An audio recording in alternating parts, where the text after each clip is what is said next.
Hello and welcome to the Fourth and Clutch podcast. This is episode 8, I believe. I'm one half your host. My name is Darren. My other host here, Elias. Say what's up to the people. What's going on, y'all? We're ready for another show with you guys. Crazy week that we got to talk about, and we got a few things happen over the weekend. Some dropping news with the coach being fired, a few other things that we're going to discuss. So let's jump into it. Yeah, we are back on track now, guys. I'm off PTO. He's done with PTO. We'll be good for a while now. But let's get into this week 10 BS. Starting off in Berlin, I believe. We got the Falcons and the Colts, where the Colts almost blew it. Then it goes to overtime. And yeah. So what did you think of this game, Elias? I was on the West Coast for this game, so this game started at 6:30 my time where I was at, so I didn't wake up till halftime. Yeah. Jonathan Taylor, unreal. I mean, he's running away with this as the best running back in the league this season. It was a very interesting game. I woke up enough to catch about halftime and onward. So, I woke up, okay, Drake London's doing good for me. Jonathan Taylor's doing great. And then as the game went on, it was just competitive back and forth. Again, we said it with the video with you and me prior, and I said it on my solo episode, like we weren't sure if the Falcons were legit or not. I think they are legit. I think that they just don't know how to close a game yet. And I think that that's a coaching issue at this point. For all we know, it also could be a player issue too, because Michael Penix was starting to struggle near the end of the game, especially in overtime. But joke job. But no, it was a fun game to see, nonetheless, especially for an overseas game. We've been seeing a bunch of dog shit left and right, no matter what stadium they're playing at. So Yeah, definitely. now in Berlin, it was actually a nice little treat to see a nice little overtime sweater. Two good offenses. I think the Falcons are legit. Like I said, I just don't think they can close out games. Colts, best record in the NFL as of right now. So we'll see what the rest of the year continues for them. Yeah, I'm with you there. I'm still 50-50 on the Colts. On the Falcons. You just know what team you're gonna get week in, week out. And that's pretty reliant on what Michael Penix you get week in, week out, or get the one that we saw back in college at Washington, or get the NFL Penix, which hasn't been the best. So it's really week to week with him. So you never know where you're gonna get when it comes to Michael Penix. So I'm still not fully in on the Falcons, and I don't like their inconsistent use of Bijan Robinson. He has potential to be a top 3 running back in the league, and they don't use it to the fullest advantage. So until they unlock Bijan fully, I don't have faith in this team at all. On the Colts side of things, Jonathan Taylor probably is the leader for MVP this year as well. I know we had this issue last year with Saquon, where everyone thought Saquon was the runaway MVP, but it went a lot. But when it came down to it, was Lamar and Josh Allen. But I do think this year is a little bit different because of how good Jonathan Taylor is playing, and these QBs have been pretty inconsistent over the last few weeks. So I do think it is Jonathan Taylor's MVP as of right now. So props to him for keeping it up, keeping it going, especially doing it on the road in Berlin. We usually see offenses struggle when they go overseas, and he didn't miss a step at all. This Colts team, like you said, best record in the NFL. I'm still 50-50 on Daniel Jones too. We saw him regress last week against the Steelers. He looked better this week, but like I said, I need to see him put it together in the come crunch time, because I don't know if he's gonna be have a Sam Darnold year like he did last year, kind of like how Sam Darnold faded at the end of the year last year. Yeah, hopefully that the MVP award doesn't just continue to be a quarterback award. Like, it would be nice to see one of these players who offensive MVP of one side of the conference. At this point, he's looking like the offensive MVP of both conferences. And if that's the case, then you need to give him the MVP award. The Colts were dead in the water last year. Daniel Jones obviously resurged, so that's helping the team out a lot. But a lot of it is due to Jonathan Taylor putting this team on his back. He had 32 carries, I believe, for over 200 yards. Like, he's just insane. This dude, I don't know where he would stand in terms of like the total touchdowns for the LaDainian Tomlinson season, but I could imagine at this point, like, he's on track for at least coming close to it if he continues this trajectory. So that'll be interesting to see. I'll have to double check the stats on that. But yeah, great season from him. Like I said, I hope this MVP award can stop being a quarterback award by default. Yeah, definitely. I'm with you there. So keeping it in the NFC South, we got the Saints and the Panthers in a stinker of a game. Panthers are also becoming a team like the Falcons. You know what you're getting out of them week in, week out. They just lost to a bum and Tyler Shutt. Um, I really don't have any words for this game because this one I was kind of watching on and off on my phone. But I don't have too much to say about this game. There's bad Panthers, not good Saints for sure. Um, you never know how division games are going to go, but I don't have too much to say about this game other than Tyler Shutt played decent. Bryce Young, is he worth another contract? We don't know yet. Ready to see how the season closes out. Ted McMillan is still playing like the best receiver from his rookie class still, in my opinion. But other than that, that's what I got to say about this game. What about you, Elias? Yeah, I don't have much to say either. I mean, this is one of those games where I'm like, do I want to watch Tyler Shuck against Bryce Young? No. I know it's a division matchup, and those are always fun. We're going to have another division upset coming up here soon that we'll talk about and dig deep into that one. But it's an interesting game just to see Shuck have a better performance overall. I mean, the Carolina Panthers defense have actually been pretty solid this year, especially their Mm-hmm. DBs. So to see him kind of pick them apart was kind of interesting to see. So we'll see. I mean, a tale of two tales. It's one week he was awful, the next week he looks solid. So we'll see what we get from Tyler Shuck next week. Overall, uh, good for the Saints, but I mean, still a bottom feeder of the NFL. Panthers moving to 5-5, I believe. They're just going to be a middle of the pack team. They haven't had the hardest schedule so far, but they have beaten some decent teams. So we'll see. Definitely. So next up, we stay in the South and go to the AFC South. Texans and the Jaguars. Or Texans make a impressive comeback actually Yeah. to win this game without CJ Stroud since he's still in concussion protocol. I really don't know what to say about this game because what a choke job by the Jags. Like the last time I saw the score was 20-0. And I saw the score as like a 3-point game. I was like, what is happening over here? Yeah. And honestly, I wouldn't be surprised now with the new coach in Jacksonville if he's maybe going to consider wanting to move off of Trevor Lawrence. I know they have a lot of money tied up into him, but I think you kind of see the writing on the wall with it that him and Trevor Lawrence just aren't clicking. Travis Hunter was announced today that he is out for the year. So I don't know what that does to the Jaguar season going forward because they weren't even using Travis Hunter properly to begin with. Jacoby Myers, he did show that he was worth what they traded for him in this game. I will say that. BTJ was out with an injury as well. I just really don't know what to make to either of these teams, the Jaguars or the Texans. It's kind of the trend over the last few games we talked about is teams that we don't know what to make of them. Jaguars are the same way. Texans are the same way too. These are two Super Bowl caliber defenses that gave up a lot of points. I know it's a division game, but this should have been a defensive slugfest. I was expecting this game to be 17-14, at most 20-17 at most is the high score. And I didn't think it was gonna get to where it was at now. But huge one for the Texans. You kind of build some momentum for when CJ Stroud does come back. I know I saw today that he still is in protocol, so he probably won't play this weekend either. But just ride that defense as far as you can, and when CJ Stroud comes back, maybe you're in a position to make a run at the wild card because you're definitely not winning the division. Colts kind of already have this division clinched essentially, but you do have a chance to make a run at the wild card still. Yeah, I mean, with them having 7 losses on the season, I was expecting the Texans to be dead in the water. Nice to see some fight out of them, especially there in the fourth quarter, making that insane comeback against the Jaguars. I had been telling people for the last couple of years, like, I just don't believe in Trevor Lawrence. Like, there's just something about him when I watch his game, when I watch the film. Like, nothing screams franchise quarterback to me. All that screams to me is just journeyman quarterback by the end of his career. 10, 15 years from now, when we're looking back at it, be like, oh, remember that guy, Trevor Lawrence, that went number 1 overall? He was supposed to be generational. He was insane at Clemson. And then in the NFL, he just kind of sizzled out. Other than that crazy playoff run that he hasn't done anything to replicate that magic ever since. So it's been a huge letdown, especially for Jags fans. It is kind of a shitty thing that Travis Hunter out of nowhere got hurt during a practice, and now he's going to be missing the rest of the year. So best of luck to him. I hope next year they can figure out what they want to do with him. I do Yeah, believe that they're definitely. going to have to sit him down and tell him, we're going to play you either as corner or wide receiver.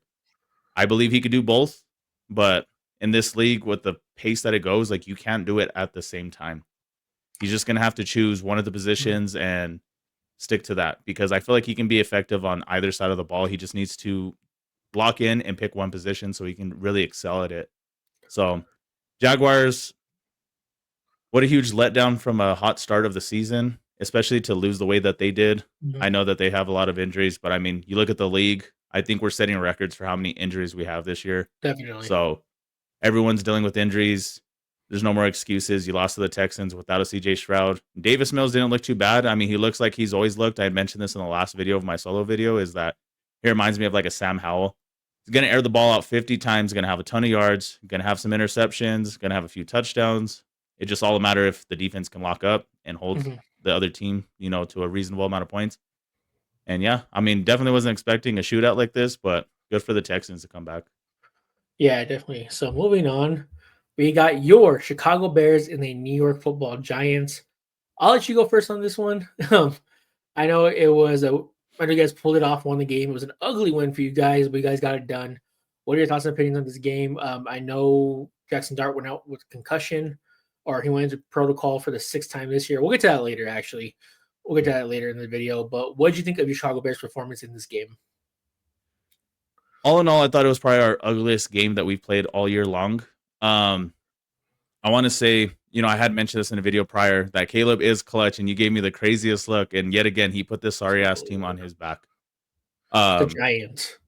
it doesn't matter. You It's the play who's on your Giants. schedule. Look at Drake May playing 0-win teams, 1-win teams, 2-win teams, and people are about to crown him the MVP. He's actually the front runner for MVP right now, right next to, um, I have to double check on that, but he's co-favorite with somebody. I just saw a post for that recently. Um, Wide receivers, I believe PFF credited us with 6 drop balls. I counted them, and of course, PFF has their own way of doing things, but we had 8 drop balls where it hit the receivers in the hands and it popped out. No DB interaction, all wide receiver, hands on the ball, dropped it. So I did the math, and Caleb should have had upwards of like 320 yards passing in the day, 3 total touchdowns. Anybody does that, it doesn't matter if it's a good defense, bad defense. That's a hell of a game. So I'm gonna give him credit. Our defense is god awful, trash. I just saw that we're hoping for like a possibly an Asante Samuel to wrap him up for the games moving forward with the Bears. He had met with us today, but he ended up signing with the Pittsburgh Steelers. I don't know why, but whatever. Another 8-9 season incoming. But yeah, I mean, disappointing to see that we didn't do more at the trade deadline. Joe Tryon Shoyinka didn't do much. Montez Sweat, 4th sack in, I believe, 5 games. So he's starting to ramp up again finally, but there's still no one on the other side of him creating any sort of pressure. Our DBs are still ass. I mean, Chauncey Gardner-Johnson coming away with the 2 sacks, tackle for a loss. He's looking like our best DB on the field right now, and that shouldn't be a thing. Somebody that we just signed off the streets who wasn't playing football for 2 months, and he comes out and he's looking like our best DB. And even then, Definitely. that's only in blitz situations where he's getting to the quarterback. He's almost like filling Yeah. in that Kyler Gordon role where an elite nickel when it comes to doing things like that. Pass coverage, he was decent. So it's unfortunate to see with this defense, our special teams yet again, we're constantly kicking it to the back of the end zone because the coach does not trust our coverage team. Wide receivers, I'm done with Olamide Zaccheaus. Me and my family are watching, and we watched him drop the ball 4 or 5 times. Mhm. Get Luther Burden the ball. There was that play near the end of the game to help set up that little bootleg that Caleb Williams ran in to get the go-ahead touchdown, where he dragged 2 defenders like 8 yards. Like, this dude's a baller. You give him the ball and he's an open field, he's gonna make magic happen.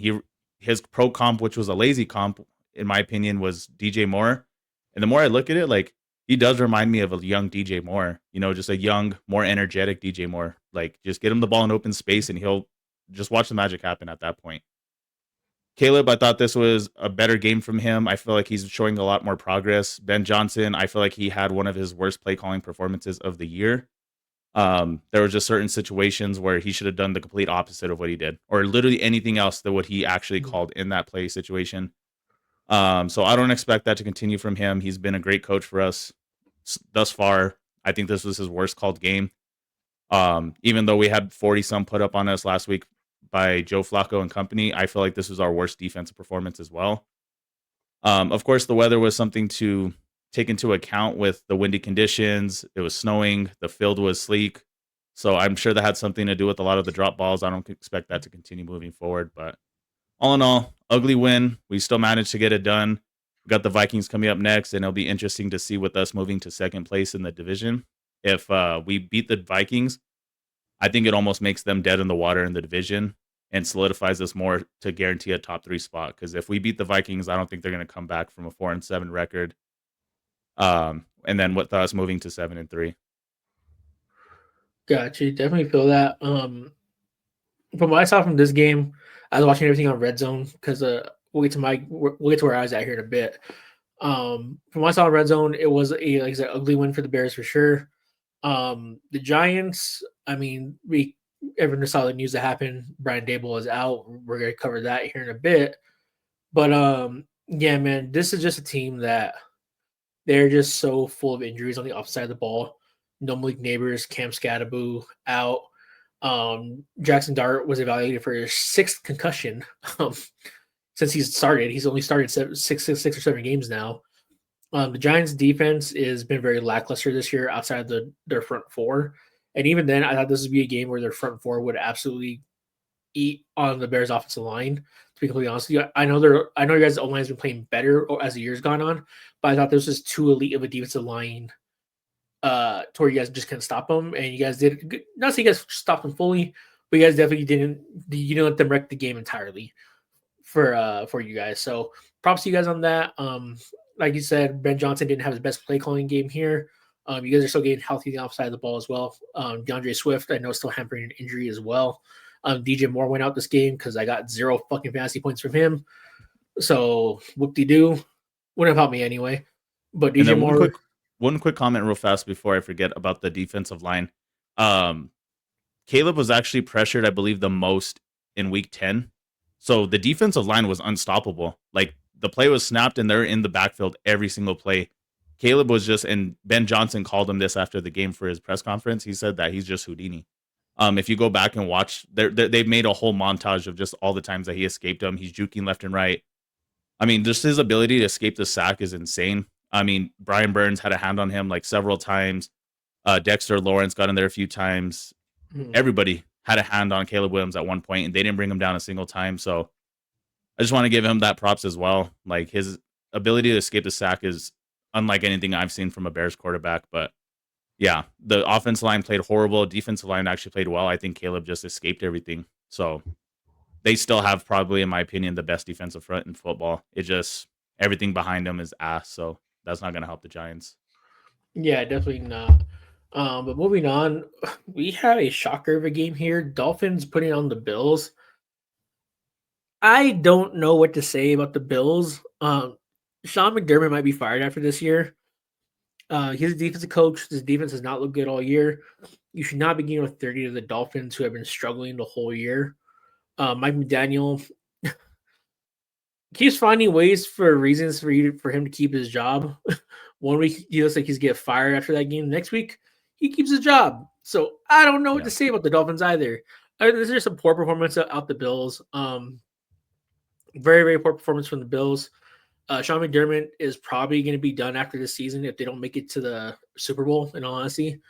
But as good as Josh Allen is and as good as he's been this year, he's been Superman this year, in all honesty. He's been putting his team on his back.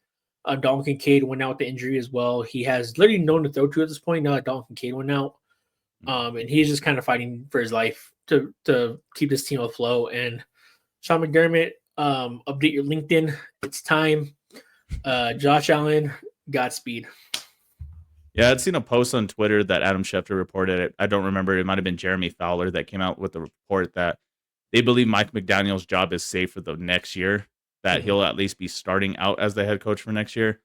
I have no idea why. I mean, at this point, he would just be a great offensive coordinator somewhere else. Obviously, your Eagles are probably going to be desperately wanting him. I'm sure most teams will.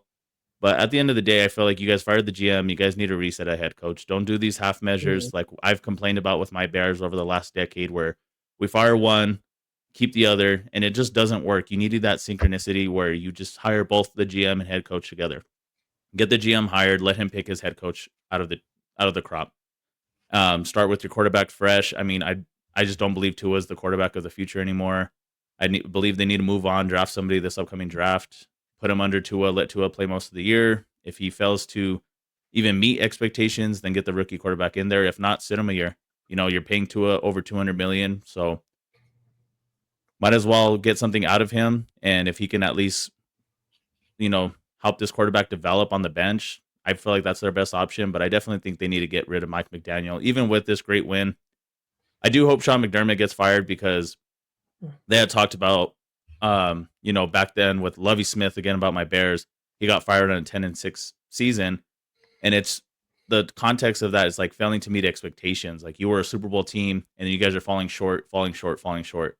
Hmm. Eventually, ownership gets tired of that. Even if you are a good coach, they realize that this team is too talented to be falling short of expectations year after year. Regardless if you're a playoff team year in, year out, um, the fans want more. Ownership wants more. They want a Super Bowl banner in their stadium. They don't want, oh, we were the AFC champions again. Like that doesn't mean anything, especially if you have nothing to come away with it. So great win for the Dolphins. One of those crazy, bizarre stories of the year where just division rivalry, the underdog took it. Hmm. Happens every year. Yeah, definitely. So moving on to your division again, we got the Ravens at the Vikings. It was a ugly game for the first part. Yeah. Then the Ravens kind of turned it on. So did the Vikings. JJ McCarthy threw an egregious interception that it kind of was egregious, but I also think Justin Jefferson could have played DB on it a lot better than what he did. I know he fell, but he even tried to attempt to tackle Marlon Humphrey on that play after the pick happened. So I'm just like really wondering, like, what is it, like everything, or is just not want your highest paid player to not make a play on the ball for whatever reason, you know? Yeah. But that's neither here nor there. But Ravens come out with it. Vikings fall to 4-5. Ravens also 4-5, control their own destiny in their division. Steelers another loss this week as well. So the Ravens are in the driver's seat to essentially win the AFC North at this point, which is crazy to think that they were dead in the water 2 weeks ago. But now that here we are, they're making a run at the division crown. Yeah. What do you think of this game out of your division rival? And do you really have anything to add about the Ravens' performance, or not really? No, not really. After the Ravens had beat the Bears when majority of their starters came back against us, minus Lamar Jackson, but Tyler Huntley just played in that system that just it was meant for him. He was a Pro Bowl alternate that one year that he went crazy as a backup quarterback when Lamar Jackson got hurt. So, that's what I was expecting. Which this team is great. They have one of the most talented teams, top to Mhm. bottom. Even their backup quarterback, like I said, this offense is made for him. So if Lamar Jackson were to get hurt again, Tyler Huntley could win a couple of games for you in the meantime. They became the betting favorite actually to win that division the second everyone came back. And I was like, they're 2-5. Like, how are they the betting favorites? But Yep. Vegas knows more than we do. And obviously they see it and it's coming to fruition. I can easily see them overtaking the Steelers in this division. I mean, the Bengals are dead in the water until Joe Burrow comes back. And even then, their defense is so egregious. It's just going to be the same tale every single season that we've seen since Joe Burrow's been in the league. Horrible offensive line, horrible defense. And you got Jamar Chase and T. Higgins. Other than that, I could see the Ravens coming away again with this division late surge in the season. But yeah, all in all, I didn't really watch much of it. JJ McCarthy, just raw stats. I thought he had a okay game. The two interceptions, I did see that egregious one you're talking about with Justin Jefferson could have played the ball a little bit better to help bat it out at least. But all in all, he hasn't played football very much, hasn't played very well, but still a lot of football to be played. So we'll see if he can develop a little bit more. Yeah, definitely. So moving on to a stinker of a game that became a decent game, the Jets and the Browns. Aaron Glenn and the Jets win 2 in a row here. The Browns and Stefanski still somehow has his job. He's refusing to go to Shador Sanders. We are not big fans of Shador Sanders on this podcast. We've made that very clear. But we both know that it's time to just let him out, throw him out there because things aren't getting any better with Dylan Gabriel. You're stunting his development the more he plays, in all honesty. So just throw Shador out there. You have nothing to lose, but Kevin Stefanski is dead set on losing his job, apparently. He wants to go out the way he wants to go out, is how it seems. So that's his choice. The Jets pull this one out with Justin Fields throwing for under 100 yards. Great defensive game from the Jets, special teams game from them. Just a really complete game from their team on the defensive special team side of the ball. I know offense didn't do much, but 2 wins in a row. They're building some momentum. I think for the Jets at this point, I know Jets fans are probably like, oh, you got to play for the pick. You got to play for the pick. I think at this point with the year you've had so far, you just want this team to build some momentum and build confidence at this point in Aaron Glenn because you want Aaron Glenn to win that locker room over. And whether Justin Fields is your quarterback next year or not, totally depending on where you guys draft at. But you also want him to gain confidence. The more he plays this year, the more you guys win, the more confidence he will play with going into next year, and the more confidence Aaron Glenn will coach with going into next year as well. Yeah, I turned on this game for a bit, but same as the Broncos with the Cleveland defense, like they have such a great defense that the offense sometimes falls short of expectations. It turns out to be a boring game. So I got bored, turned it off. Justin Fields, I believe, at half only had like 5 passing yards. He ended the game with 54 passing yards, a touchdown, and an interception. They're just not letting him air the ball out, which is unfortunate to see. They did lose Garrett Wilson as he re-aggravated the same knee that kept him out for several weeks. So I wouldn't doubt it if he's done for the year. Protect the asset. You guys have Definitely. nothing left to play for at this year at this point. Justin Fields is on contract next year for another 20 million, but I believe they can cut him with little to no cap penalty. So we'll see what happens. I mean, he's looked awful for the Jets, but again, this is an organization that doesn't develop quarterbacks well, and doesn't matter who they draft. I don't believe in the organization to develop another quarterback. This is just a lost organization, in my opinion. Same with the Browns. Mhm. Stefanski's getting asked at the press conference, "All right, are we going to see Shador Sanders this year?" And he just completely avoids the question. Like he just doesn't want to talk about him. Um, like Darren said, like I'm not a big, huge believer in Shador Sanders, but I do see enough talent in there that's a lot better than what we're seeing from Dalen Gabriel. So what do you guys have to lose at this point? Dalen Gabriel doesn't look like a startable quarterback in the NFL at all. Doesn't even look like a game manager that you can throw in with a great offense. He just looks like an awful, atrocious QB. So what do you guys have to lose at this point? Get your fans something excited to show up for. Thank God I wasn't born in Cleveland, Ohio, just destined to be a Browns fan for the rest of my life, because that would be Just being Ohio general. god yeah, god awful. Like being forced to cheer for a team and they can't, like, I don't know. Stefanski, get the hell out of there. Go be an OC for another Mhm. team next year. You guys need to reset. I mean, I always thought that them giving 40 some million plus a year to Myles Garrett was the dumbest shit they could have ever have done. Yeah, Mhm. you protect your pass rusher, but he's on the wrong side of 20. He's about to hit 30. And what are you guys playing for? You keep an edge rusher like that when you guys are going to be making playoff runs. You guys Yep. are making the run for the number one overall pick at this point, and I don't see it changing anytime soon. You guys messed up. You guys are stuck with him now, and you should have just traded him for the 2 firsts or 3 firsts at this point, seeing what some of these edge rushers went for at the beginning of the year. So, all in all, just two god awful organizations. Doesn't matter who wins, they both suck. They're never going to be great. Yeah, no, I definitely agree with you. The Browns should have done a fire sale like the Jets did. There's no reason Miles Garrett, Grant Delpit, and Denzel Ward should be in this team after the trade deadline. You should just trade them for assets because you already know you're gonna fire Kevin Stefanski at the end of the season, probably no matter what.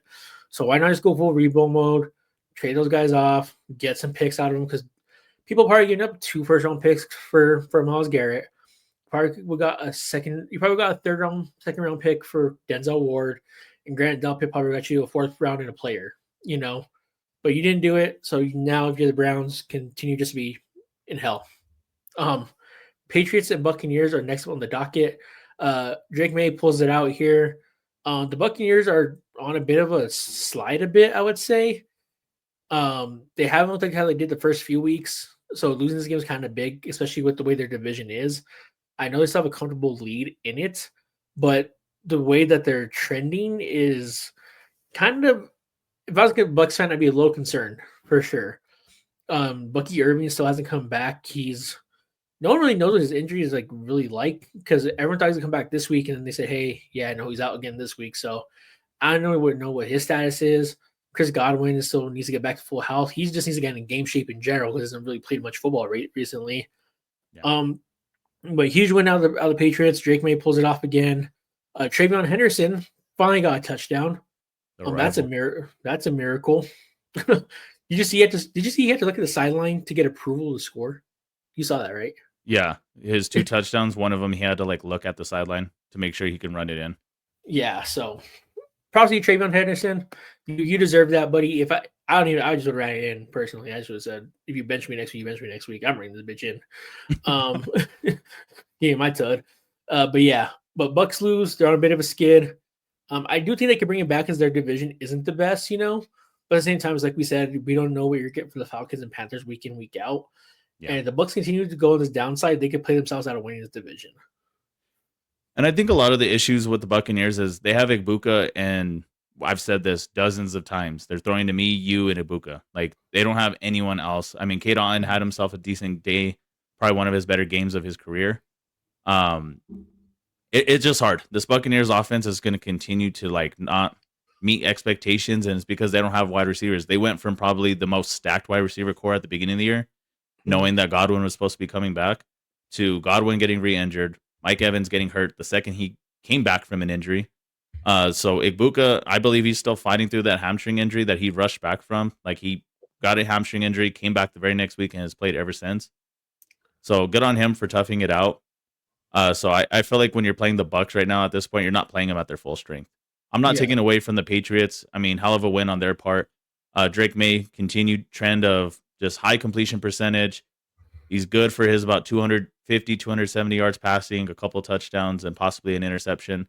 So if he could start bringing those interceptions down, especially in this later part of the year, I could see the Patriots possibly making a decent run in the playoffs. This team looks solid all around. They have great coaching. I always believed in Mike Vrabel.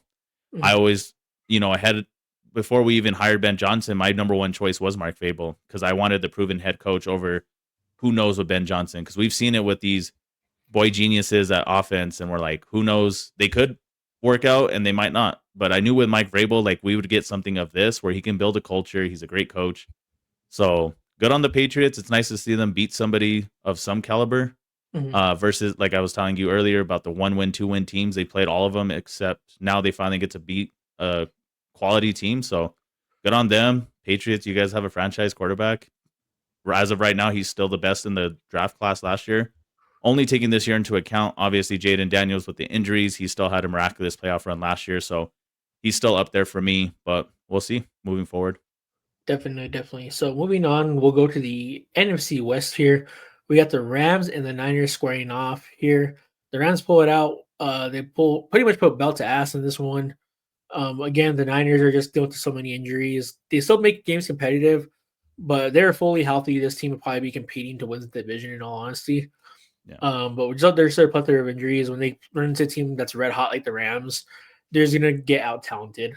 You probably win some games against like teams like the Cardinals, some middle pack teams you get away wins with because just how good your coaching staff is. But against these higher end teams, you're going to lose just because you're get out talented at the end of the day. If you're the Niners, Rams huge win here. They're battling the division with the Seahawks to win the NFC West. It's kind of a 2-man race at this point in that division. But yeah, big win for the Rams. Again, Niners just dealing with injuries.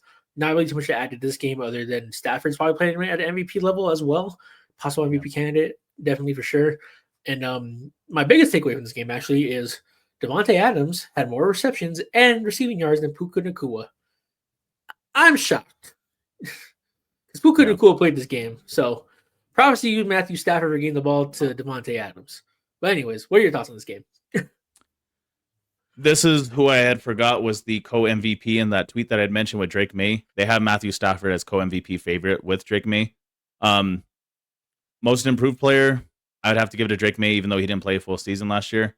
But it has to. I know that's not an award for the NFL; it's an NBA award. But MVP as of right now has to be Jonathan Taylor or Matthew Stafford. Matthew Stafford's balling out. He's on track for, I believe, 48 touchdowns this year, passing touchdowns, and he's on track for only about 5 interceptions, which is insane. You have anybody who has that kind of season, you might just have to give him the reward unless Jonathan Taylor runs away and gets close to the rushing record or LaDainian Tomlinson's total touchdown record. So all in all, just he's insane right now. He's balling out of his brains. It almost seems like Sean McVay at this point is like making it a point to make him an MVP before he hangs it up finally. So he can finally get that award under his belt, Super Bowl champion and now an MVP. This Rams team is looking red hot. Them and the Seahawks right now, and with your Eagles, are looking like the best teams in the NFC by a good bit. So it'll be interesting to see how the rest of the year plays out. As of right now, their offense is just looking like the best offense in the NFL right now. Like Matthew Stafford, I believe, has like 13 touchdowns in the last 3 weeks, which is unreal. So they're making a point to just let him air out that ball and just let Kyron Williams and Blake Corum split the carries, which is also frustrating to see. You paid Kyron Williams just to let Blake Corum get nonsense carries here and there. So sorry if anybody has Kyron Williams in fantasy. I traded him away when I could. But all in all, yeah, 49ers, sorry about the injuries, but You play who's on your schedule, you play with what you got, and unfortunately, now that you guys ran into a quality team, you guys are just gonna have to fall short. Yeah, definitely. So keeping it in the NFC West, we got the Cardinals at the Seahawks. I was actually in attendance for this game. So I'll kind of go first here. I will say this: if you guys are ever in the Seattle area during football season, Seahawks are playing a game there. That is a must go to venue and game is when the Seahawks play. That is a beautiful stadium. I sent Elias pictures of it. The view from the stadium is crazy. There's not a single bad seat in that stadium as well. It gets so loud in there. I saw the decibel meter going up. It hit like 118 at one point, which is insane. Thankfully, we were in the upper level, so it wasn't too loud for us because I went with my mom to the game. But other than that, it was a great game, great experience to be there, and witness kind of that environment because we see on TV how they talk about the 12th man, the 12th fan that the Seahawks always have. But seeing in person is a totally different animal, and they definitely have earned their right as the 12th man of that team for sure. Game started out with Sam Darnold finding JSN top three receiver, four receptions for 82 yards and a touchdown in the first quarter. Yeah. JSN had. Then he pretty much got shut down for the rest of the game. I think he was doing with the hamstring, I believe, is what he was dealing with. So they kind of set him out, but he went off in the game in the shortened amount of time he played. Just a dominant defensive performance out of the Seahawks. People are very high on Jacoby Brissett for beating the Cowboys defense, but the Seahawks have a top 10 defense in the NFL.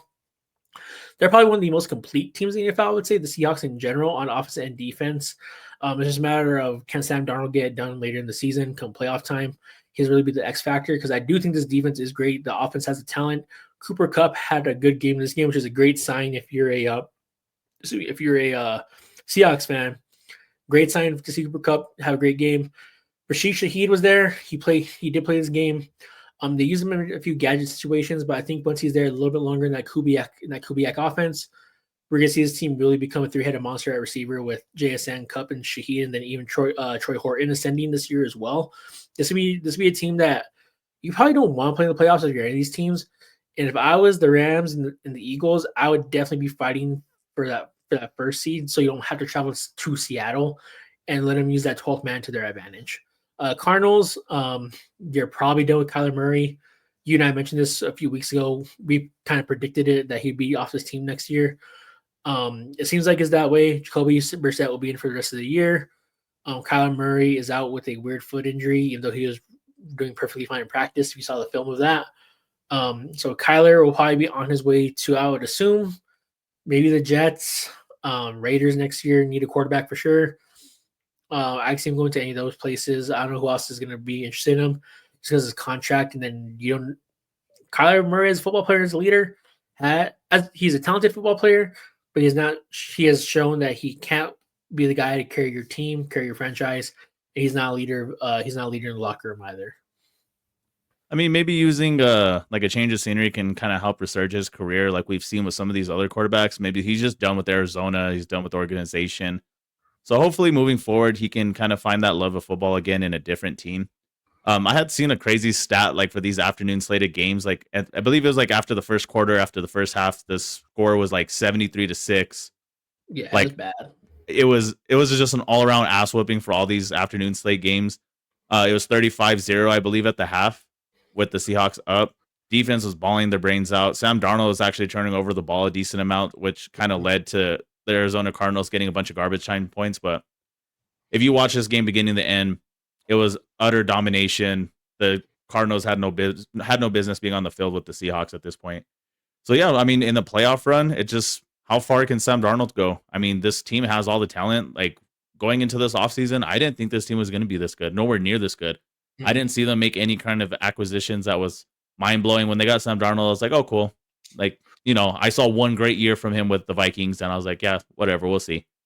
He's looking solid this year. I mean, not a great game this time around, but all in all, great season from him. How far can he go in the playoffs and lead you guys? Other than that, yeah, I mean, good luck to the Cardinals moving forward. I believe they have Jacoby Brissett on another year for their contract next year. So looking like if they can get rid of Kyler Murray, Jacoby Brissett be the starting quarterback, draft a young QB, let him develop. Um, just got to trust the process. We have too many fans and organizations that kind of just rush the process of creating a quarterback. And you see it with a lot of these quarterbacks that sit for a year, sit for 2 years. They come out a lot better than if you would have just thrown them in the fire with your dog shit team. So hopefully they can learn from their past mistakes. Yeah, definitely. Going to the other game that was the same as that score, 44-22. Lions at the Commanders. Lions put belt to ass in this game as well. Jahmyr Gibbs had a huge game, 3 touchdowns. The biggest and most interesting takeaway from this game was Dan Campbell actually took over play calling in this game. He took away play calling rights halfway through the game, and it gave the opposite jolt for sure. So I know he hasn't really said too much, but it is looking like he'll probably be calling plays going forward for us this season, which is very interesting because usually you just kind of see Dan Campbell just being the head coach, managing the game. He's a very smart, strategic guy. So for him to be taking over play calling just means that he sees something that he saw a lot that he didn't like because he's been very hands off with his coordinators. Last year Ben Johnson, Aaron Glenn, this year Kelvin Shepard. And he just finally got tired of it and said, "Hey, I'm going to take over play calling," and I gave him a jolt that they needed because this game should have been put away a lot earlier than what it was put away. But yeah, kind of what I expected. Commanders are dealing with injuries; they're old. Nothing else to say about the Commanders. Marcus Mariota, you're a backup for a reason, buddy. But yeah, shout out Jahmyr Gibbs for the fantasy points. And what do you got to say about this game? Not much. I mean, now we got a two-way tie for first with the Lions and the Bears in the NFC North. So that's interesting to see how the rest of the season will pay out with that. Dan Campbell, of course, he played tight end in the NFL, so he knows how to do the offense. He was, tight ends coach. I believe he was an offensive coordinator at some point in his career, but great to see him kind of resurge that Detroit Lions offense that's kind of been lackluster the last couple of weeks. All in all, I feel like their offense has been doing pretty good in the absence of Ben Johnson. So to see him take the play calling ownership away, I was just a little confused at first, but 44 points on the board. I guess I can't complain. I don't have much questions about it. Let's see if they can keep steamrolling with their schedule moving forward. Yeah, definitely. Moving on to a Sunday night stinker. We got the Chargers and the Steelers. I'm gonna lie, bro. This game was painful to watch. I got stuck watching it because, like I said, I was in Seattle, guys. My grandpa that's where my grandpa lives, so we were visiting him, and he's a diehard Steelers fan. But this game was just painful to watch. It was boring. God. Aaron Rodgers sucks. These DBs in Pittsburgh are terrible. Highest paid secondary in the NFL, and they all just suck. Darius Slay got hurt again. He can't stay healthy. He's just not back into his career where it might be time to hang it up. Jalen Ramsey is just not that guy anymore. To be fair, he has been that guy since he left the Rams, in my opinion. I know he's very overhyped on the Dolphins, but I don't think he's been the same guy since he left the Rams. And the Rams, he wasn't that. My opinion, Jalen Ramsey, guys, is that he was very good in Jacksonville, but has been very overrated since. That's my opinion on Ramsey. Chargers pull it out, ugly win, but they get it done. They're still in the division contention. They're 7-3. They are in third. They're in second place in their division, just behind the Broncos. But there is a big AFC West matchup on the horizon with the Broncos and Chiefs this weekend, which we'll get to on Thursday's episode probably. But yeah, I don't have anything to say. Then I don't want to see the Steelers on primetime ever again. They become the Commanders. I don't want to see them on primetime. Get Aaron Rodgers off my damn screen at nighttime because it's gonna make me go to bed sooner. That's all it's gonna do. Get him off my screen. I don't got too much to add to this game. Yeah, it's been kind of like a late season curse of these primetime games. We had complained about that Commanders Monday Night Football game that was dog shit. Then we get the Broncos stinker. Then we get this game, just horrible games. I don't know what the schedule makers were thinking. They're thinking they're elbow deep in their bag, but these dudes are cooking hot dog water on the stove and here you guys go. Great showdown for you guys for primetime. And then we'll get into the next game coming up soon here too. That wasn't a very exciting game until the very end either. Just little to no offensive performances put together in these last several primetime games. It seems like it's kind of a curse lately. So hopefully that these primetime games can get back to what they were. The Thursday night game that we have coming up that we'll talk in our next episode doesn't look like it's going to fix that. Looking like another stinker coming up. But for the most part, not much to say about either team. Boring as hell to watch. Yeah, just awful all around.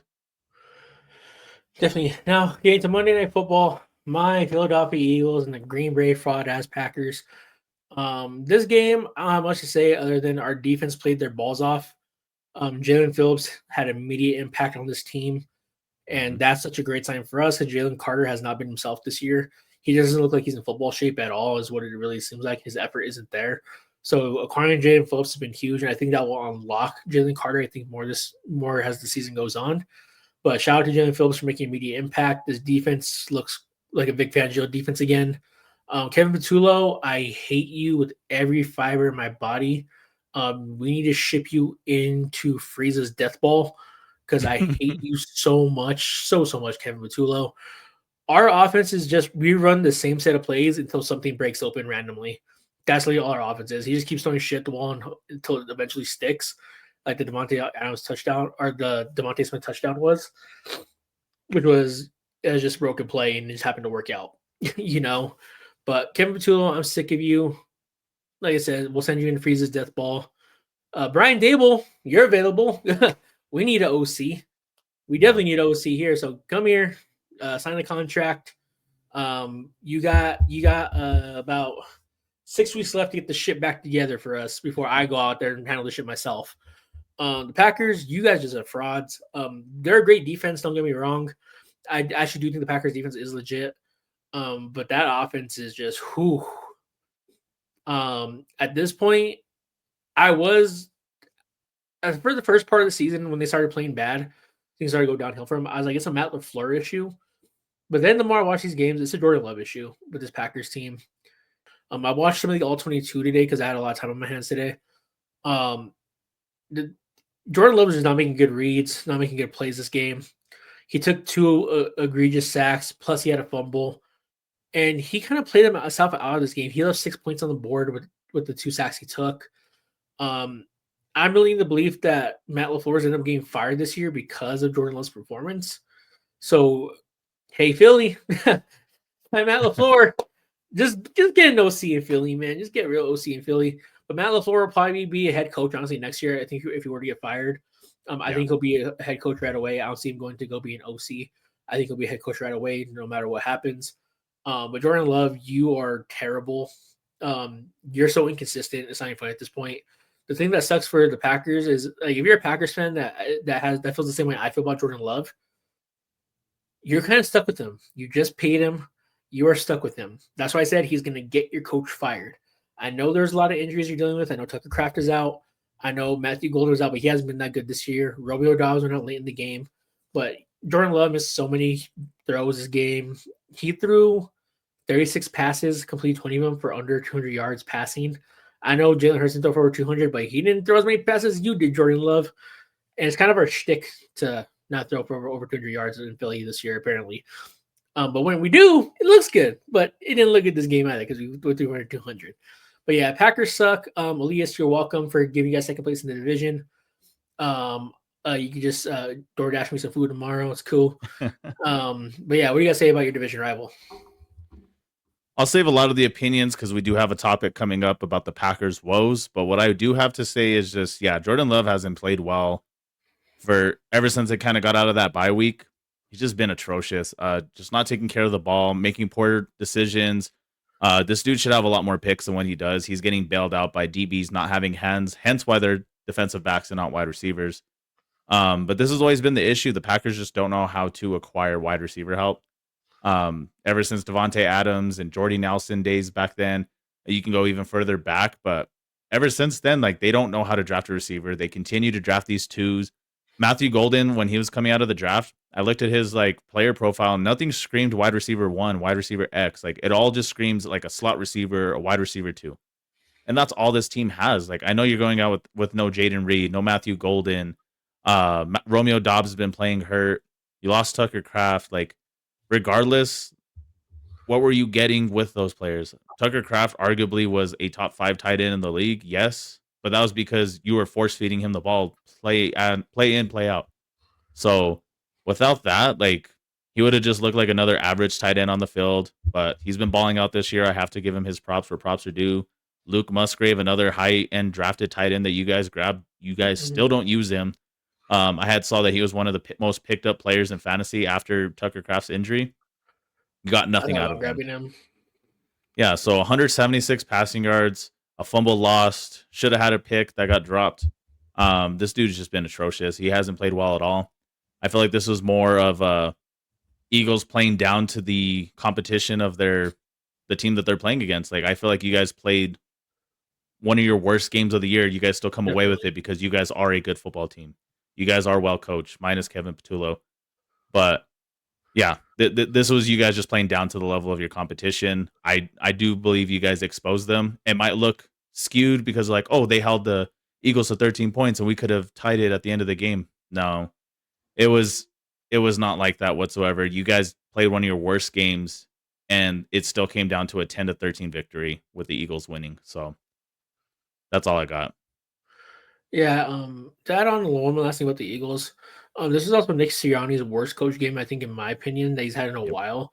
Nick Sirianni's one thing I'll give him credit for, he's always been very smart when it comes to his clock management and time management, and that was not existing last night. I understand throwing the fade route to AJ Brown there at the end of the game because they were hoping to get a PI, and I thought the PI should have been called, but they also didn't call one. Um, I think it was one of the calls where you could have called it, you couldn't have called it. I was mad at the no call, to be honest with you. But that's a terrible clock management on Nick Sirianni. Yeah. You should just ran the ball again and just honestly just done like a crack toss. You would burned more time off the clock. In all honesty, it had more potential, but it's what it is. We got away with the win, and we got a lot. We really got a lot. We really have to get everything figured out this week soon. This is not what I wanted to see from my team coming off a bye week. I was expecting us to come in and just blow the doors off the Packers off a bye week because we usually are a very good team off the bye week. It's kind of like been our history since Sirianni's been there. And this time it wasn't, and now we have to go play Detroit this week. They come to Philly, Yeah. but that is not a team you want to run into when we play the way we just played. Yeah. I think you guys will bounce back, but we'll see Monday night.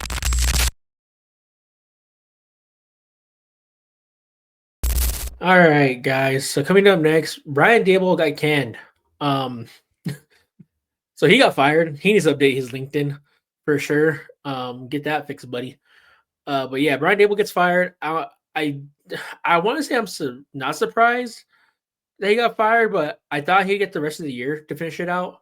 But I think how we talked about earlier, Jackson Dart being in concussion evaluation for the sixth time, I think is really what did him in on this. He was so desperate to save his job, he just wanted to keep running Jackson Dart out there, regardless of what the concussion situation. And I think that's ultimately what got him fired was the concussion issue with Jackson Dart. This offense was decimated with injuries, but at the same time, I know he did some good because I know he's the one that fought to draft Malik Neighbors and fought to draft Cam Scattaboo. But at the same time, dude, you put your players' health at risk to try to save your own ass, and in the end, it bit you in the ass. Now you're looking for a job. If I had to take a guess with Brian Daboll, you'll probably be an OC somewhere next year. I honestly think you'll end up back in Buffalo where you started before you got a head coaching job because I think Joe Brady will be a head coach somewhere next year. So I see you going and reuniting with Josh Allen again. Probably have another 3-4 year stint with him, and then you'll go be a head coach again somewhere else for a second time, and hopefully it works out for you then. The biggest surprise of this to me though was the fact that they didn't fire their GM. You mentioned it earlier. Teams just need to go full restart as you fire your head coach, and this is a guy that overpaid Daniel Jones. Yeah. Let Saquon go to a division rival. Thank you, by the way, buddy. We appreciate that ring. Appreciate you. Appreciate you, homeboy. But yeah, you let him go to division rival. And like I said earlier, Brian Daboll's one that fought to draft Malik Neighbors and Cam Scattaboo. So your drafting hasn't been that great. You kind of walked into Kayvon Thibodeau and you walked into Brian Burns this or not Brian Burns. Oh gosh, I'm trying to Dexter bring Lawrence. no Abdul Carter this year. Yep. You had a terrible draft, so there's no way you weren't going to not take Abdul Carter this year.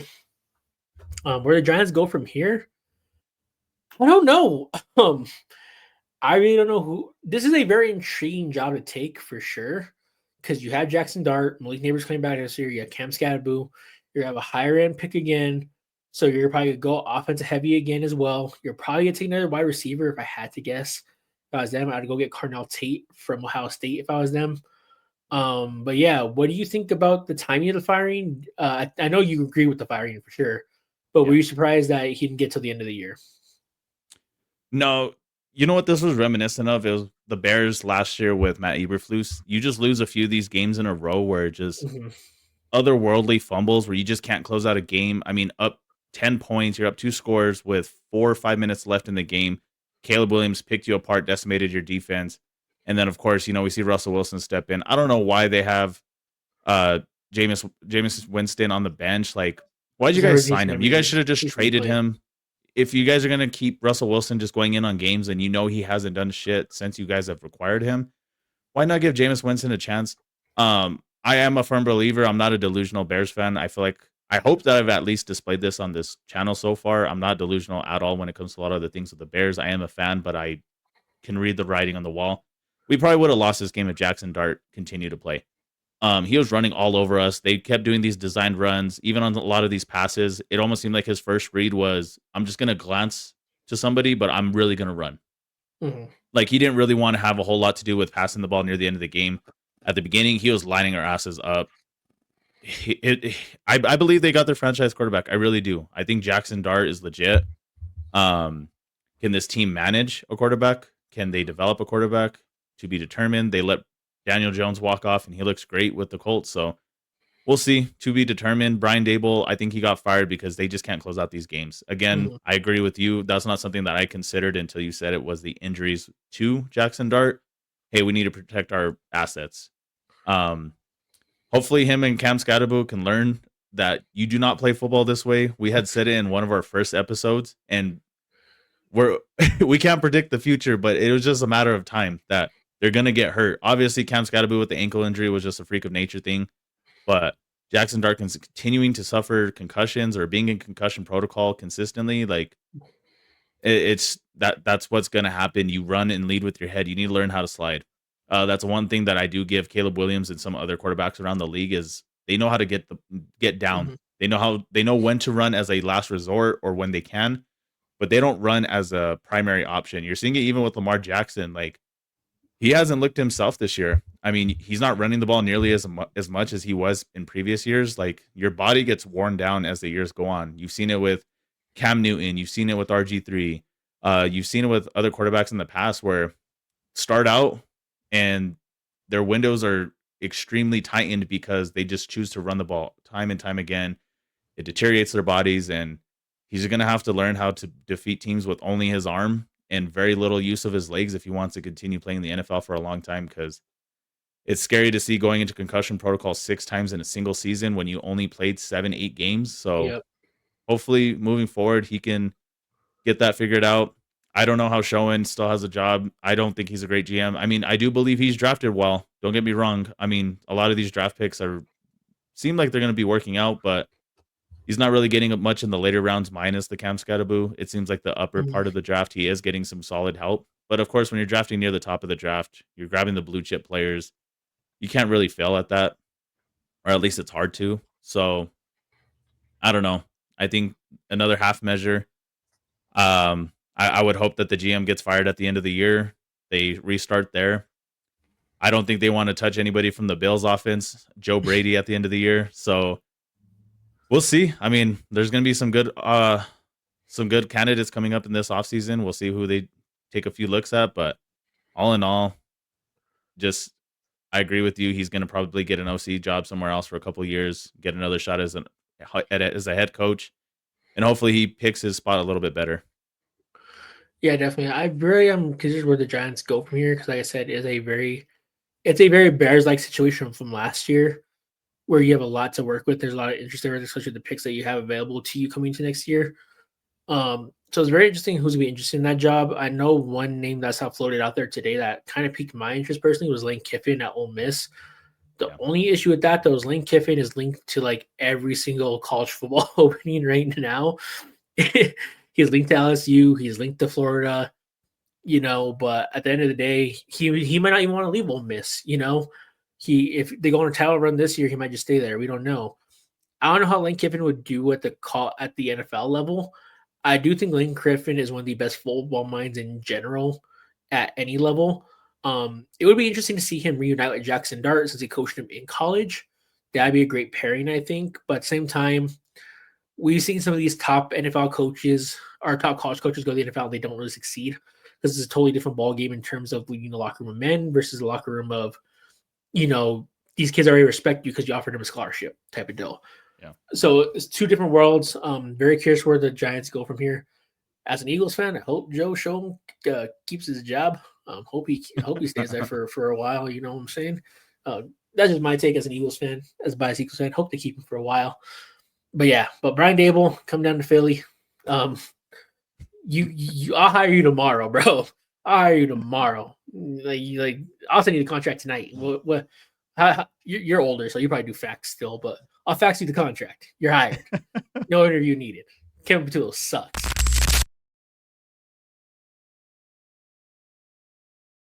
All right, and for our final topic, we have Packer woes. Is Jordan Love or Matt LaFleur the issue with this team falling apart midseason? So I'll let you jump into this one, Darren. So, like we said earlier, I touched on it a bit. I think it's like I said earlier in the season, I was looking at Matt LaFleur a little sideways, but now I'm just convinced it's Jordan Love. Because there's a few plays where Matt LaFleur schemed up something perfect against this Vic Fangio defense, and Jordan Love just completely missed it. Like I said, took 2 egregious sacks, and Jordan Love's been inconsistent all year. The loss against the Browns was on him. He threw an egregious interception that he cannot throw in that situation. He lost the game there. You lose last night to the Eagles, who you haven't beat in a couple of years. And in those games that you have lost the Eagles, it's been because of Jordan Love's play. When you play a team like the Packers, you fear their play. You fear their head coach's genius. You fear their defense, but you don't fear their quarterback. Yeah. And for someone like Jordan Love, who the Green Bay Packers have been the most blessed franchise when it comes to quarterbacks consistently, going from Brett Favre to Aaron Rodgers and Aaron Rodgers to Jordan Love. I know Jordan Love has been inconsistent, but they never had they never gone down to the point where it was like, oh shit, like they gone on like a 4-year stretch of bad quarterbacks. They've never had that in Green Bay. And Jordan Love has been the worst quarterback they've had out of the last 2 they've had, I saw on First Take today pointed out an interesting stat. In the 3 years with Aaron Rodgers, Matt LaFleur was 36-10. Yeah. In the 3 years with Jordan Love, he's 30-22 in the last 4 years. So that says that's more on Jordan Love than it really is Matt LaFleur. The issue with this though is that if you're the Packers, and let's say you kind of continue on the trend you're currently on, this kind of like downward trend, you're probably gonna scapegoat Matt LaFleur because he's on his perennial year. So next year's the final year's contract, and this is the organization that they re-up their coaches immediately. Like they don't let it get to their final year. So he's kind of looking on the outside in right now. He could be gone at the end of this year. The only issue with that is that if you're the Packers, who do you find to replace him? Because like we said earlier, Matt LaFleur is not going to go be an OC somewhere. He's going to get hired as a head coach immediately. If Matt LaFleur is on the market, that is going to be Tennessee's, Cleveland's first calls right away. Yeah, that's going to be their first calls right away. And even the Bills, if Sean McDermott gets fired, do you really want to go give Matt LaFleur freaking Josh Allen to work with? Like you can't do that because you know who you're going to hire at the end of the day. And if you're the Packers, you really got to think it through. Because like I said, the thing that sucks for the Packers is that you are stuck with Jordan Love for the next few years because the contract you just gave him. To your point with Matt LaFleur, like if this dude gets fired, he's going to be on the first private jet to any team who's looking for a head coach that night. That they won't even interview anybody else. They'll make sure that Matt LaFleur gets the job immediately. Unlike some of these coaches that we've talked about through the year about getting fired, possibly getting fired, they might get a DC job, they might get an OC job, and then get a second chance down the road, like a Brian Daboll. But Matt LaFleur, he'll immediately become a head coach instantly. So that tells me that the issue is more Jordan Love. With Jordan Love, I've said it before, I'll continue to say it, and I will forever say it. He's a below average quarterback. He's been overhyped. I know it's the thing for Green Bay to have, a franchise quarterback year after year, decade after decade. But this dude doesn't have that clutch gene. I mean, yeah, he's closed out a game or two here and there throughout his career, but I mean, a dog's asshole sees the sun every once in a great while. So, so I mean, anybody's gonna do it. You've seen a Jacoby Brissett close out a game in clutch time. You've seen a Joe Flacco close out in his later years. You've seen like some of these quarterbacks that are not startable quarterbacks anymore. They're just backups, and anybody can do it. So to see him just continue to turn the ball over. He's airmailing a lot of these receivers. Accuracy usually wasn't one of his things that he struggled with for the most Mhm. part of his career. But it seems like lately he's just struggling with his accuracy. He's not getting his 230, 240 yards a game. He's leaning more towards like the sub 200s with a turnover or two a game, and it's looking rough. I do believe that Jordan Love, because of the contract attached to him, that Matt LaFleur will possibly be the scapegoat. If they're smart and they are a great organization, they will keep Matt LaFleur, which I expect them to. But with Jordan Love, I would hope that the Green Bay Packers, and I hope that they don't draft right, but they probably will because they know how. I would hope that they, in this next year's draft, maybe take like a middle round pick as a QB just to sit on the bench, develop as well. Somebody that they believe in their talent. Maybe he's a raw prospect. Mhm. But I would definitely, get an assurance pick with that just to make sure, like, all right, if Jordan Love has another up and down year, we got to transition to somebody else because Jordan Love right now is just looking like more of a bridge quarterback than he was a franchise quarterback at the beginning of the year. So moving forward with him, I think that that's what they need to do. And if he doesn't get his shit together, I feel like that could be a real possibility that the Packers are going to consider moving forward. Yeah, definitely. And like we said earlier, like Matt LaFleur will be a head coach immediately. And he's one of those guys, if he ends up in the market, I feel like some of these teams that like have had coaches that are like they're fringe about him, they'll fire him right then and there in hopes just to get Matt LaFleur. Yeah. And he's one of those coaches that you fire your current coach for to get Matt LaFleur. I'd fire Nick Sirianni for Matt LaFleur personally, but you're there. Um, Yeah. but yeah, but this is a tough situation to be as a Packers fan because like I said the reason I'm thinking that Matt LaFleur is getting scapegoat is like I said, they didn't re-up him this off season. That's really the concern. And barring if this team doesn't make it to the NFC Championship game, which I don't think they will, they might not even make the play. They'll probably be the last team in at this rate because I think the Bears are upticking and the Bears have a more favorable schedule for sure. Of the two, there's gonna be a situation where if they don't make it to, if they don't even win one playoff game, Matt LaFleur could just be out, Yeah. and that sucks for him to get scapegoated because you are one of the best offensive minds in this game, and it's gonna be a Ben Johnson situation. That'll be everyone's first call no matter what this offseason. And I think the Packers would be foolish to let Matt LaFleur go. I think it would still be something they regret because I don't know who you could bring in that could technically replace him unless you're banking on Kubiak, the OC out in Seattle, being ready for a head coaching job. But I still think he's like a year or two away from being ready for being a head coach.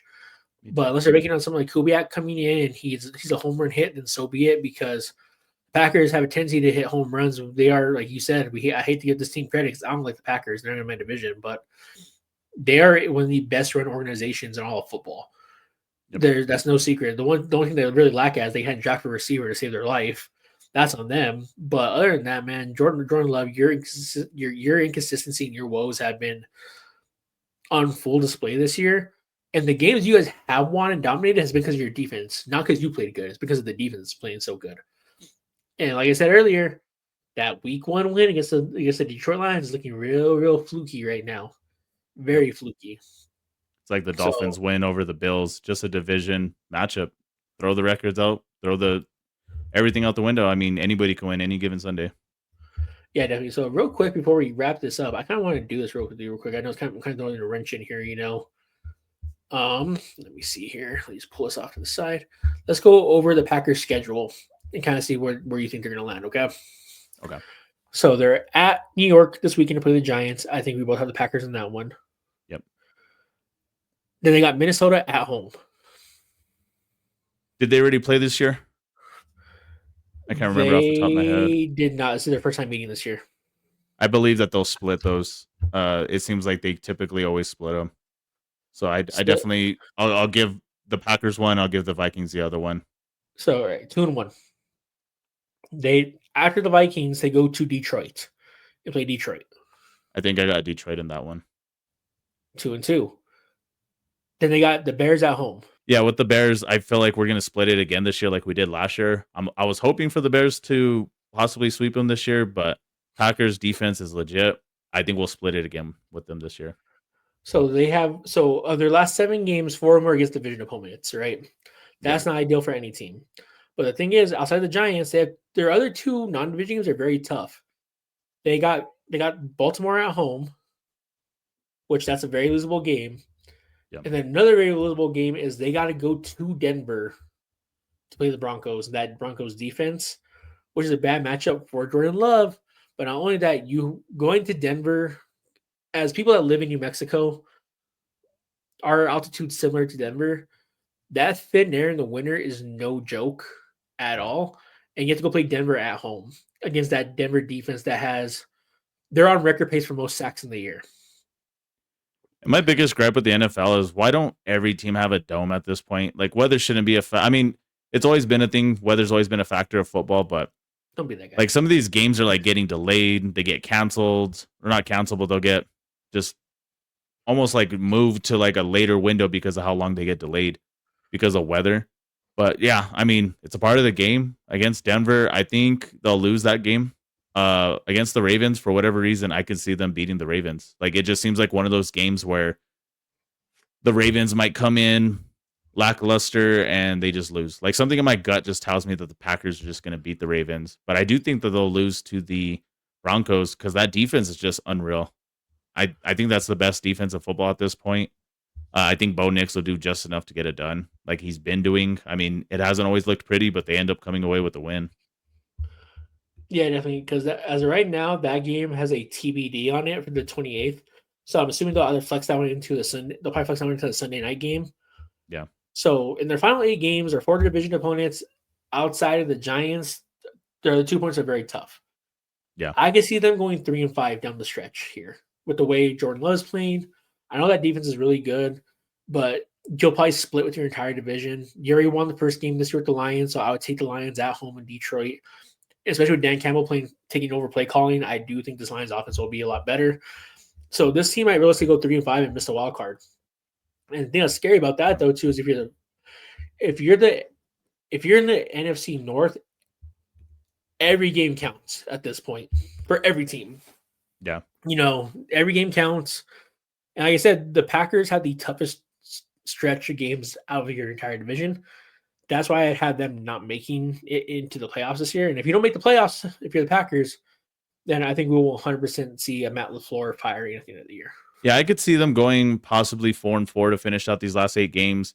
Knowing the Packers, they usually play well later in the season. They might even sweep the Vikings because it's going to be defense versus defensive matchup. Mhm. But just like last night's game, you play against Jalen Hurts, who, in my opinion, is still an upper tier quarterback, a top 5 quarterback. I know a lot of people hate on him unnecessarily for no reason. I just think he's a winner regardless. And you're not going to be playing Jalen Hurts when the Vikings elite defense comes out. You're going to be playing JJ McCarthy. So they might even sweep those games. I think they'll probably still one of the games between the Ravens and Broncos. Don't know who. My heart's leaning towards the Ravens for whatever reason, but if they come out 5-3, this division is going to be very competitive at the end of the year. Bears also have a harder schedule. One of them being the Cleveland Browns defense. The Bears historically have struggled against them in that defense, so we'll see how that ends up being. So, And we see your ass on Black Friday. yeah, we're gonna do that live stream for sure. We'll try to figure something out. Yeah. Well, I have you here. Let's put a little bet on that game while we're getting live on camera. All right. I was refusing to bet on that game because I already know the outcome, but we'll do it anyways. All right, so if when your Bears lose, you're gonna come on camera wearing my Quinion Mitchell jersey that I have in my closet. You'll be wearing my Quinion Mitchell jersey, that beautiful Cali green. If you guys somehow miraculously beat us on Black Friday, I'll wear your stupid Romo Dunze jersey. He sucks. I'll probably drop it when you hand it to me. Drop issues over there. Bro. I'll wear your Romo Dunze jersey on camera for a whole episode, and I'll put a 12-pack of Twisteds on it. How about this? I'll one up you. We'll do the jersey swap. We'll do the 12-pack of Twisteds, and loser has to sing the fight song for the team. Oh, you better get your spelling ready, buddy. EAGLES Eagles, baby. And that's why I'm like, it won't be too bad because your guys' little slogan is a lot less time than mine. Mine, you got to do the whole bear down, Chicago Bears. You're going to have to do the whole thing. Oh, you do the real fight song. You do the Okay. fly, Eagles Yeah. fly.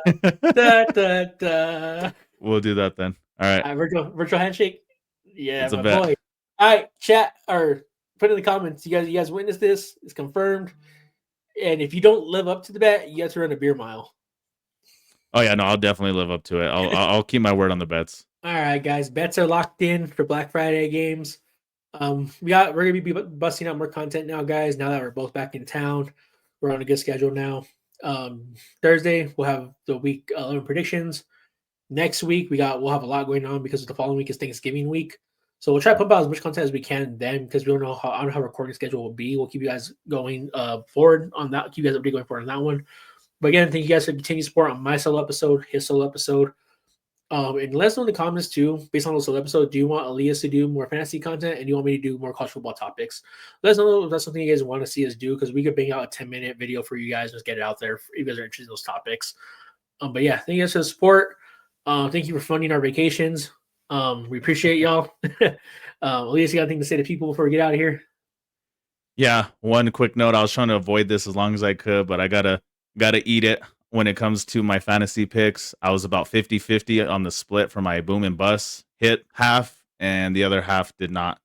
So that was with little to no research. It was kind of like a quick little audible of like, oh, what should I do for the show? I was having writer's block. I had no idea what topics I should do. So with little to no research, I still was 50-50. I'll definitely do a lot more research moving forward with the fantasy content. Like Darren said, let us know in the comments if you guys do want me to continue doing that. I know we're coming to the latter part of the season where playoffs are going to start kicking up now here soon in your league. So it's one of those dead zones of the year when it comes to fantasy content. But if you guys would like to see more of that, let us know in the comments below. Other than that, thank you guys. All right. And that being said, we are Fourth and Clutch, and we will see you guys next time.